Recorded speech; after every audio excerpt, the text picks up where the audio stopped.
Hello, everybody. Welcome. Thank you for coming. It's my great pleasure to introduce our distinguished guest today, Kristin Dykstra. She's an award-winning translator who specializes in translating contemporary Cuban poetry. Kristin does have Illinois connections. She used to be an Illinois resident, actually, when she held a full professorship in the English department at Illinois State University. She's now visiting us from Vermont, where she's Distinguished Scholar in Residence at St. Michael's College. Kristin has translated Reina Maria Rodriguez's Time's Arrest, Violet Island, and other poems, and other letters to Milena, as well as Omar Perez's Did You Hear About the Fighting Cat? And Something of the Sacred. Remarkably, 2016 is her hat trick year. She's bringing out 3 books in 2016. It's quite a feat.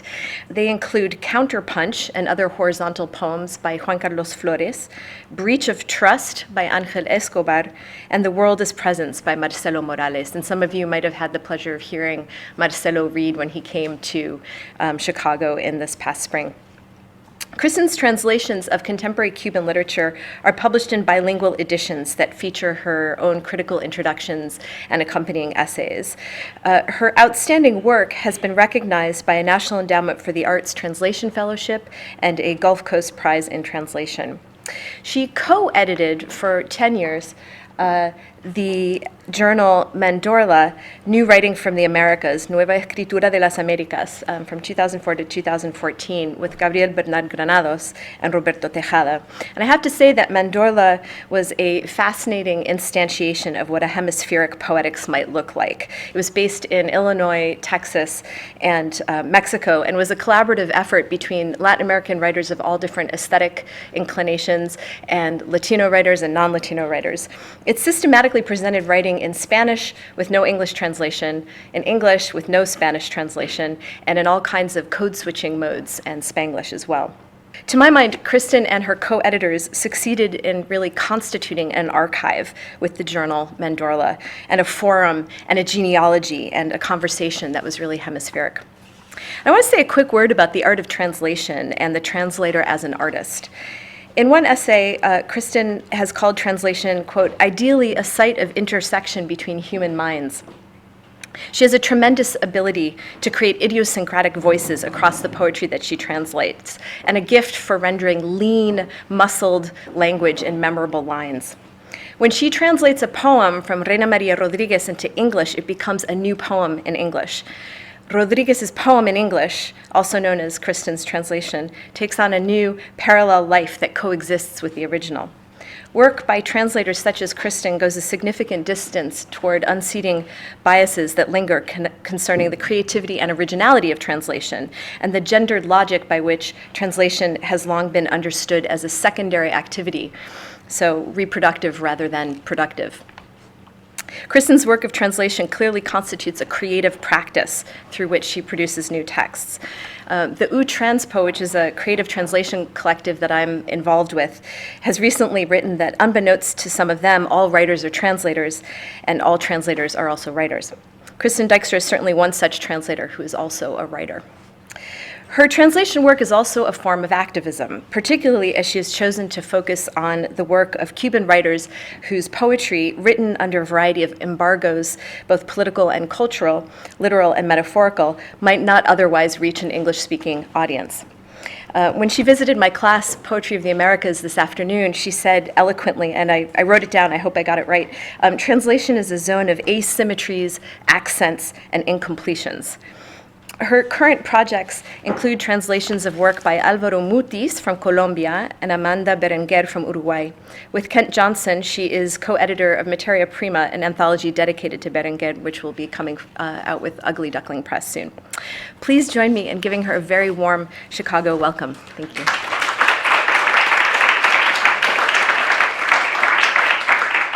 Thank you to everybody who made this night possible. I want to extend not only my thanks, but I've been talking with Reina Maria Rodriguez, who was supposed to be here with me. She sends her thanks. Afterwards, I can talk a little bit more about her and not being able to come this time. But please know that she wanted very much to be here and hopes to be able to come in the future. So on her behalf, I am also saying thank you for creating this event. Now, since we don't have Reina, we have been talking. I restructured it to do something that would be complementary, so when hopefully Reina comes back in the future, it would not duplicate, but would rather complement a future visit from her. And with that in mind, I've shifted the focus of the reading. All of the translations that Rachel is talking about, these were the first book-length translations of those authors into English, and that is also true for Ángel Escobar, Juan Carlos Flores, and Marcelo Morales. So I'm used to getting up in front of the room and people having no idea who I am talking about. And because of that, I have learned that I should do things like bring in photographs and audio recordings. I actually am going to play Reina reading a poem for you so you can really hear her and the sound of her voice and her presence. Same for Juan Carlos Flores. I videotaped him in Alamar in 2010. So unfortunately, Escobar was deceased when I came to his work, so there was no such opportunity to do that. But I do have photographs from one of his friends he was very close with during his lifetime. So what I would like to do is give you a small amount of context, but not too much, because this is really a creative reading focused on experiencing the writing and not the critical side of the conversation. Before that, I have to have a little literary fan moment. I just want to point out that Jos is here, okay? He's here. Welcome. Thank you for coming. This is one of the most important sci-fi writers out there, and quite amazing. And he has a fabulous interview with Jacqueline Loss up in Baum very recently. I just think if you have any interest at all in this area, you should say hello. And I will tell you, never once when I imagined staging this event did I imagine that he would be sitting here in the room with us. So thank you. That's really wonderful that you're here. So I'm going to start out with a little bit of a framing. Since when you say 3 Cuban poets, you immediately put nation in the center of the rubric, I would like to bring in a voice. Francisco Moran and I were emailing last spring after he had seen some of these books and looked at the poets who are being represented by the University of Alabama Press in this set. These are the first Cuban collections that they have done. Francisco was very interested in the way that these poets actually problematize nation, even as they are now being called upon to represent it. And he had this beautiful quotation that I think is a good starting place. And I include Jose Kosar because even though I didn't translate Jose's book, his will be one of the next books coming out in this group. And Francisco wrote, "They are not great poets to build on national discourses. As a matter of fact, they inhabit, in my view, a marginal space in regard to nation. Whether they are or aren't in Cuba, they are diasporic voices. This is not to say they are not political voices too, for they are. However, they are political in the sense that Rancière sees it. Literature falls on the political, for it is the space of dissensus. It points to gaps and wounds where national identity dreams of a whole united nation." Sometimes in the United States, when people come to a Cuban literary event, they have certain expectations that the poetry will give voice to a certain kind of politics or a kind of rhetoric. And these poets really resist doing that. So I think Francisco's starting point is a good place. And Francisco not only is a wonderful scholar of Cuban literature, he has also been dedicated to poetry for a long time and knows these writers, right? Knew them in Havana. So I will start with Reina. I have been working with her for about 20 years at this point.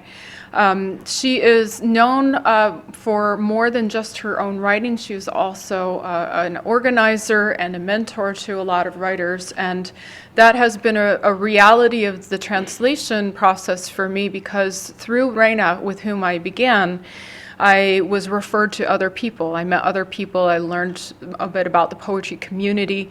I heard people talking to me about why I should translate Escobar, and people who have very, very different aesthetics all claim Escobar as one of the most important voices of recent Cuban poetry. I heard over and over again about Juan Carlos Flores. So these are some of the reasons that I chose to do these collections. Just to give you a little bit of a sense of Reina's preeminence in world letters, I'm going to very rapidly go through just a small number of the prizes that she has won, just to give you a little bit of a sense of. She has a very active still publishing career today, predominantly coming into things through poetry, but she also does intergenre writing, essays, and novels. She has 2 Casa de las Americas awards for poetry, both from the 20th century. Won a major award in 2002, won the National Literature Prize a couple of years ago, which occasioned her a certain amount of stress, representing the nation in this respect, and then won the Pablo Neruda Prize, which, for those who are unfamiliar with it, it's awarded in Chile. It is one of the major prizes in Spanish language poetry, and carries a cash prize as well, which makes it a very coveted prize. And her cultural activism really comes to the fore in the 1990s during what's called the Special Period in Cuba, which is during the realignments following the collapse of the Soviet Union. That's when she began to use her home as a gathering space for artists and writers to come together and be able to talk about their work with a critical perspective. She still today is trying to do some of that. She has a small press that publishes tiny press editions, but she is spending a fair amount of time outside the island now. So she's interested in topics such as diaspora and displacement, even as she has long been associated with not only a specific neighborhood, but a particular block and a particular apartment building where she still has family. Her mother is still there. She would also specify that the Tower of Letters publishing project does have one point of intersection with the state, which is when it actually gets physically printed. So she tries not to have it overseen in terms of content selection or production by state facilities, but she wants artists and writers to be in charge of the selection. And with translations, she wants translations executed by creative writers because she feels there are too many translations that are executed without proper attention to the literary qualities of the work at this point in Cuba. She's in central Havana, and the community she talks about is a more working class community than some other writers. She also, these are some of the younger writers I will refer to in passing tomorrow in my talk. She connects people who come to visit her home with young writers now to try to create new opportunities for them. So earlier today I was talking with one of the classes about a book called Catch and Release, where the metaphor of fishing, catching and releasing a fish, is a metaphor for her for poetry, and sort of capturing something and letting it go. There's a lot of maritime imagery in this book, and this is one of those pieces. Fisherman, rough. It's not laudanum they'll pull out of the ochreous depths of your patience waiting on the wall. Deeper, much deeper at the bottom, thought decomposes and breaks apart. Fish corpses, shadows of lights that once marked ships' profiles, shackles forged from the imagination, reduced by the wild coast to the wretchedness of pollution, not being anything anymore, scrap iron for scavengers. I watch for movement in the nylon line because I want to recover sunken history, and so I see them haul out something changeable. The fishermen riding the wall like horsemen, their heavy grief afloat. But life doesn't come floating past a second time in its boat, and there hasn't been enough fishing to navigate this dead calm that deceives us by lapsing into storms. When the afternoon vacates the vision you were creating of it over the faces of those fishermen in their work-brown shirts, reminding us they can't fish out a wild and special something with a skin that would shine in the sun. This is from a book called Other Letters to Milena. This was completed in the 1990s. The Milena she's addressing is partly the European writer Milena Jesenska, who's Czech. She was the only writer that Franz Kafka fell in love with, and he exchanged letters with Milena, and that is one of the international touchstones of this book. Reina integrates references to everyday life in Havana with often these international touchstones and moves back and forth between them. The other Milena is her daughter, This is Elise Molina. Elise was a child in the special period crisis, and this book is actually one that Reina doesn't like to read from because it puts her back into a time and a place psychically that is too hard to inhabit while she's trying to focus on her current work, her current projects. She doesn't want to read from this book. So here I'm going to take this opportunity while she's not here, but because I think the reason that she does not read from this book makes it all that more important for us to look at it. It is a very deeply meaningful and personal book, even as it's very intellectual, and I occasionally call her merciless. I think this is a merciless book. Now, the first piece that I'm going to read, possibly the only one, we'll see how this works out, but it's called Passage of Clouds, and it is dated to the 18th of September in 1994. In the few weeks leading up to that, over 30,000 Cuban rafters were picked up by the Coast Guard. This was a period of profoundly intense immigration. And so even though you'll see she has these international and classical references in the poem, they are very much tied to what was at this point a very pressing crisis. Some of the images that people may have seen in Cuba. It's very beautiful. Paso de Nubes is what this is called. Arca de Noé, embarcación grande en que se salvaron del diluvio Noé y su familia, y cierto número de animales, caja de madera, depósito para recibir el agua, depósito en que se guardaban las tablas de la ley, cajón o sitio donde se encierran varias cosas.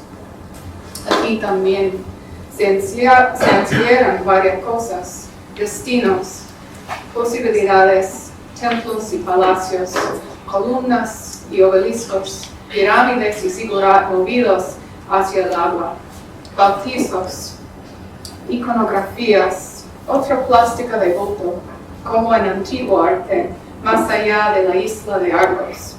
Los movimientos parecen torpes, los relieves que cubrían la realidad o las paredes, un hombre semiyaciente en medio de la arena.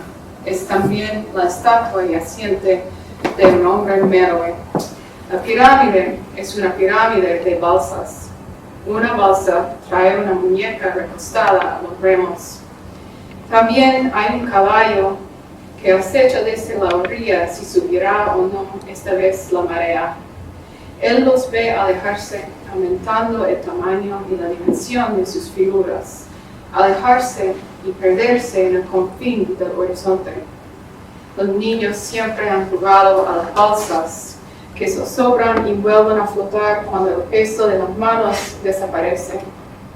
Pero esta vez las balsas suben y se ocultan el brazo que pretende sujetarlas, y una nube, como si fuera a saltar toda el agua blanca de la espuma derramada, se une al brazo del muchacho, despidiéndolas.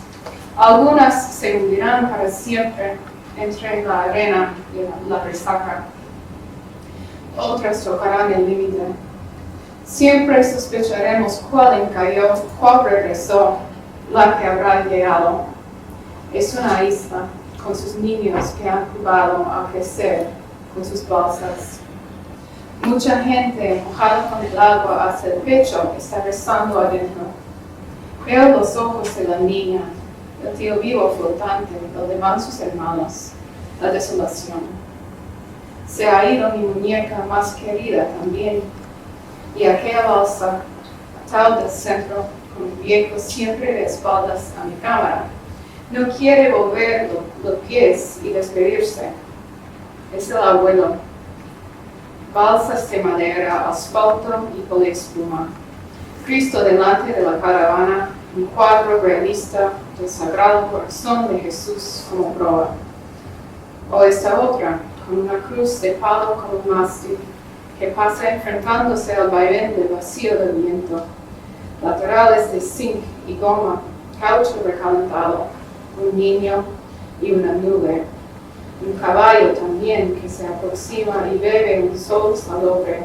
Han visto como todos los otros se van y se pierden detrás de un límite impreciso.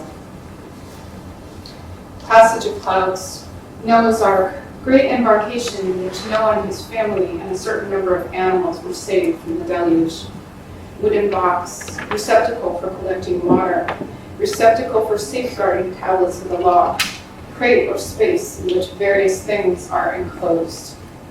Here too various things are enclosed. Destinies, possibilities, temples and palaces, columns and obelisks, pyramids and ziggurat blurring towards choppy water, baptisms, iconographies, another art of a form as an ancient sculpture from beyond the island city of Argos. Their motion appears ungainly. Reliefs that fill reality, or the walls, a man semi-reclining in the sand, a reclining statue of a Meroitic man.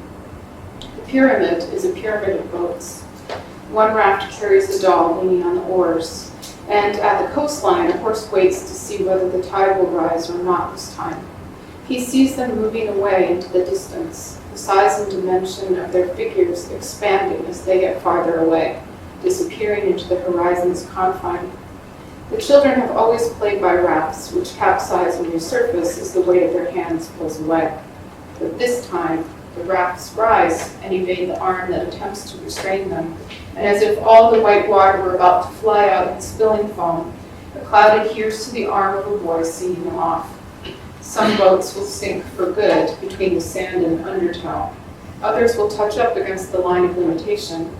We'll always have our suspicions about the one that ran around, the one that came back, the one that may land. This is an island. The children grew up playing with its rafts. Many people soaked up to the chest with water are praying on the island.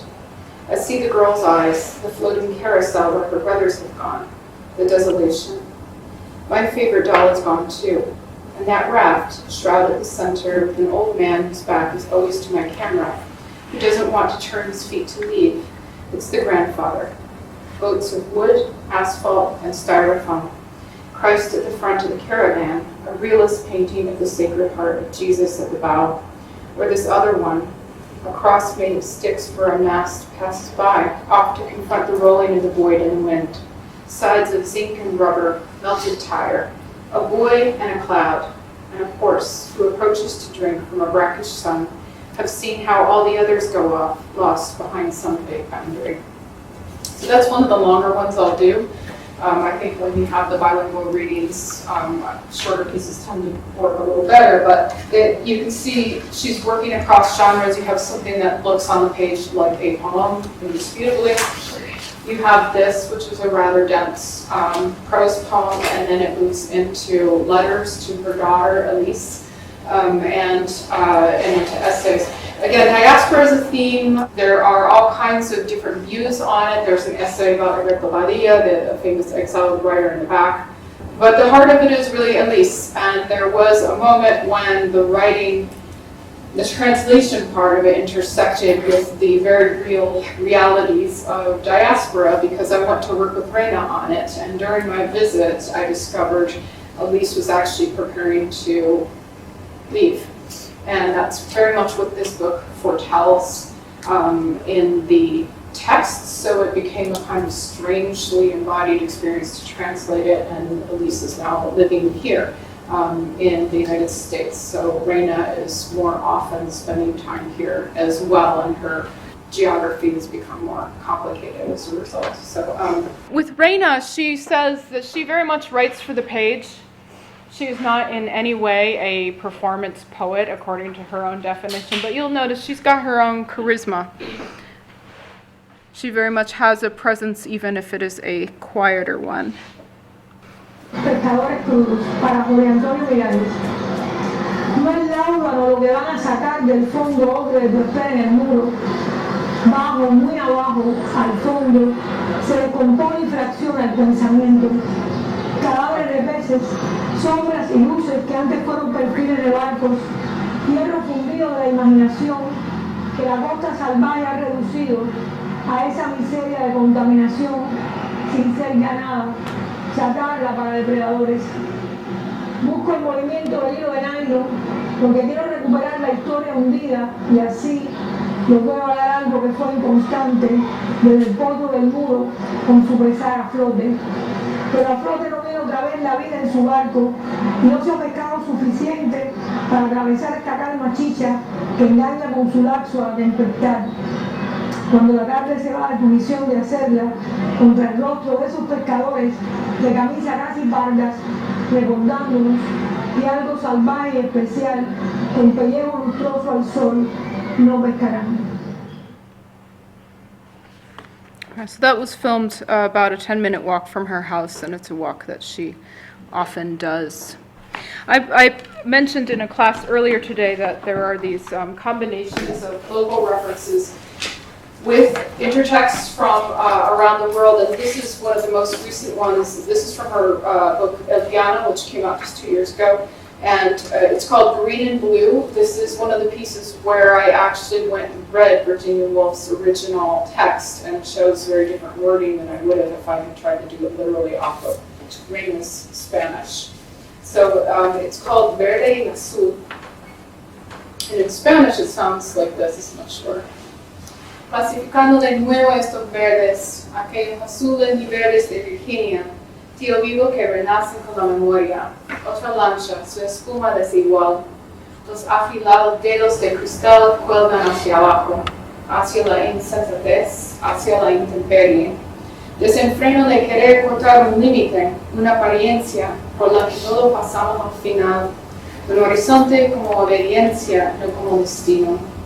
Esta prueba falsa de morir de una manera u otra, sin rumbo, aburridamente, llevando la experiencia a la desesperación donde el verde suyo queda totalmente excluido. Green and Blue. Both stories called Blue and Green. Classifying these greens again, those blues and greens from Virginia, carousels that restart with the memory. Another motorboat, its wake uneven. The ported fingers of glass hang downwards, toward stupidity, toward exposure. Licentiousness of wanting to cut a boundary, an appearance, through which we all pass in the end. A horizon is obedience, not as destiny. This false proof of dying one way or another, without a course, monotonously, giving the name of experience to the desperation whose green has been swept completely out. So I'm going to move on to Angel Escobar. I'm just going to read one from this book. It's called Breach of Trust, Abuso de Confianza, and Escobar was from Eastern Cuba. I think I'll read the one that is, it's not only short, it's just very widely anthologized. It's called Hospitales, and he did suffer from real illness, but you'll see he's mediating the imagery he draws from the local scene with some international literary references. I am another, or I am somebody else is one of the famous draws from Rimbaud. Hospitales. Yo vi a Rimbaud amarrado en una cama y a papá protagónico amarrándolo duro y su pijama soltándolo. Gritaban y se soltaron los huesitos vírgenes con doctores soplando el fagot roto. Se quebraron los vasos, las persianas, los símbolos, y luego a cada cual según sus síntomas le entregaron su píldora, sus ojos, su cuaresma. Era el año bisiesto de estos días de marzo y vi cómo se ahorcaba el chivo en un pedrusco, el choncholí explotando su secado y él sentado mirando por arriba. Responsabilidad y culpa a los teléfonos, a los viejos modales de los jueces y a sus hijos. Yo vi a Rimbaud escupiendo en una cesta de ojos bien templados y sanos como agujas. Lo vi.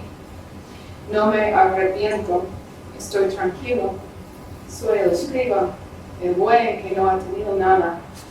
Estoy tranquilo.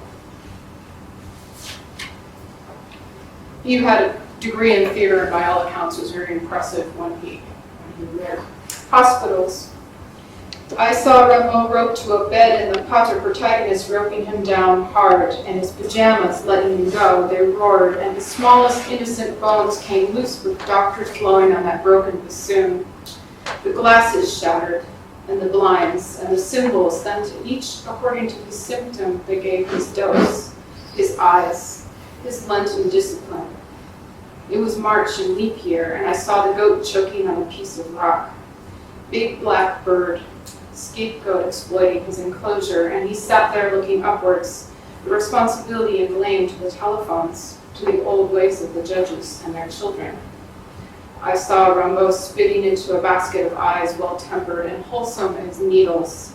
I saw him. I do not repent. I am composed. I am the scribe, the ox, who has not owned a thing. I am composed. And I'm going to finish with a short tribute to Juan Carlos Flores. So I don't really want to say much about this beforehand because the subject is difficult, but Juan Carlos passed away last month, and it's disappointing not to be able to have him here to be with me. El buzo. This is kind of like the manifesto of the book. El buzo. Sea el buzo ocupación que se ejerce o propiedad horizontal o hijo bobo de patria o niño con biberón, áreas densas de pasto a los terrenos baldíos, donde el vecindario peatonal arroja los escombros de sus vidas y entre la mala hierba crece la seta de una nueva civilidad, sin incluirse aún en mapas de la contracultura. Sea el buzo, ocupación que se ejerce, o propiedad horizontal, o hijo bobo de patria, o niño con biberón, áreas densas de pasto a los terrenos baldíos, donde el vecindario peatonal arroja los escombros de sus vidas, y entre la mala hierba crece la seta de una nueva civilidad, sin incluirse aún en mapas de la contracultura. Sea el buzo, ocupación que se ejerce, o propiedad horizontal, o hijo bobo de patria, o niño con biberón, a la hora señalada, cuando me llamen por mi nombre, no responderé. Both Escobar and Flores lived in the community of Alamar for at least part of their lives. When Juan Carlos talks about horizontal property, we talk about this. This book is dedicated to the community of Alamar. And he's thinking specifically of those identical apartments in these identical, famously identical, repetitive 5-story buildings in which people make their lives. And this book, as you may have just noticed, is characterized by the use of repetition, aesthetically speaking. And he's kind of a master of that repetition. It's fairly amazing how much variety he could work into that. This is a photograph I took of him. He was very intensely interested in visual arts, and we went together to the Fine Arts Museum, and he walked me around, and he would show me some new works each time, and he set up this photo when he knew I needed an author photograph for him.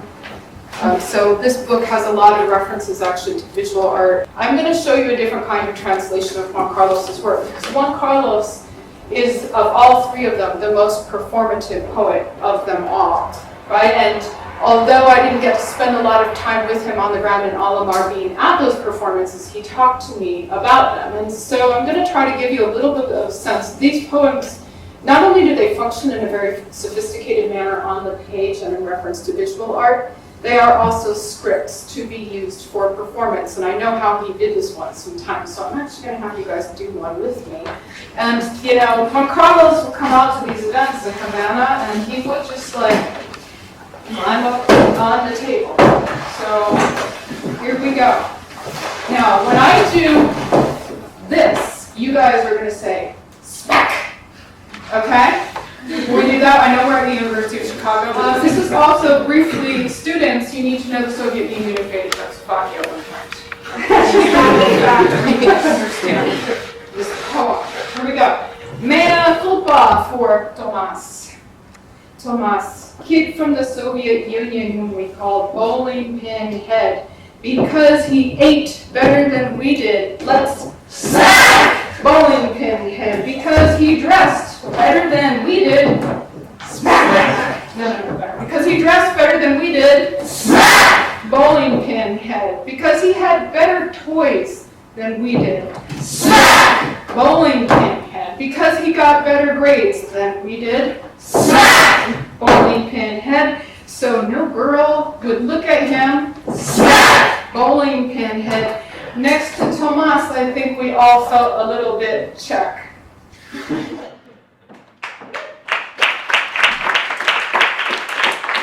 Went to his house in Alamar, and we did not plan this, but he knew I was coming. And to just get a little bit of a sense of how good he was at performing, I'd like to play you what he called the famous, or not the famous, the most, his favorite poem of this batch.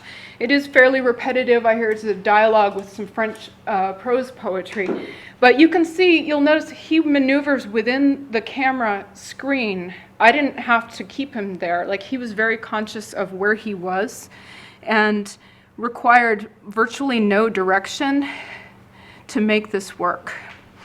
All right, so there are actually 4 poems from this book, with Juan Carlos reading them in the original Spanish, if anybody is interested in hearing them. He reads Tomas, but of course it's not a performed version, so you can actually hear his intonations, but you don't get to have the feeling of being in the actual space. Yeah. So this is inside his apartment in Alamar, where at that time he was living with Myra Lopez, who was an essential collaborator in terms of technology. Estos poemas los voy a leer bajo protesta, porque tengo hambre. La excavadora en la mina. Los mutilados de la guerra del mundo sienten nostalgia por las partes perdidas. Al que perdió las piernas, le faltarán para siempre las piernas. Al que perdió los brazos, le faltarán para siempre los brazos. Al que perdió los ojos, le faltarán para siempre los ojos. Al que perdió los dientes, le faltarán para siempre los dientes. Cada cual recordando lo que hacía con su parte de menos. Al que perdió las piernas, le faltarán para siempre las piernas. Al que perdió los brazos, le faltarán para siempre los brazos. Al que perdió los ojos, le faltarán para siempre los ojos. Al que perdió los dientes, le faltarán para siempre los dientes. Y si juntásemos cada parte perdida, haríamos el inventario de la ausencia del hombre.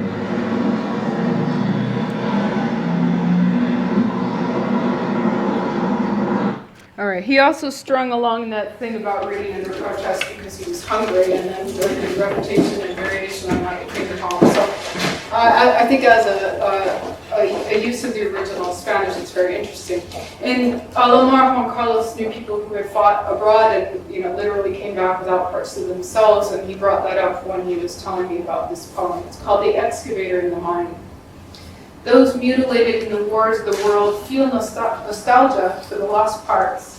For the one who lost his legs will always be missing. For the one who lost his arms will always be missing. For the one who lost his eyes will always be missing. For the one who lost his teeth will always be missing. Each one remembering what he used to do with the part that's gone. For the one who lost his legs will always be missing. For the one who lost his arms will always be missing. For the one who lost his eyes will always be missing.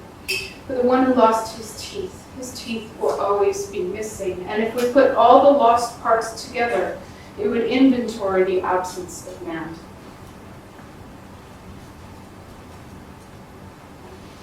Okay, I'm just going to do 1 or 2 in English because I think we're running a little short on time, but this one is entitled RMR. There are a lot of poems in here that have real people behind them, although Juan Carlos told me that he also distorted them quite a bit in order to fit what he wanted the poem to be. So he doesn't want to identify too many of these people by name, but this is clearly a reference to Reina She does, for example, have a son named Edgar. In order to go visit her, you have to climb up lots of stairs and go back down, and these are all incorporated into the poem.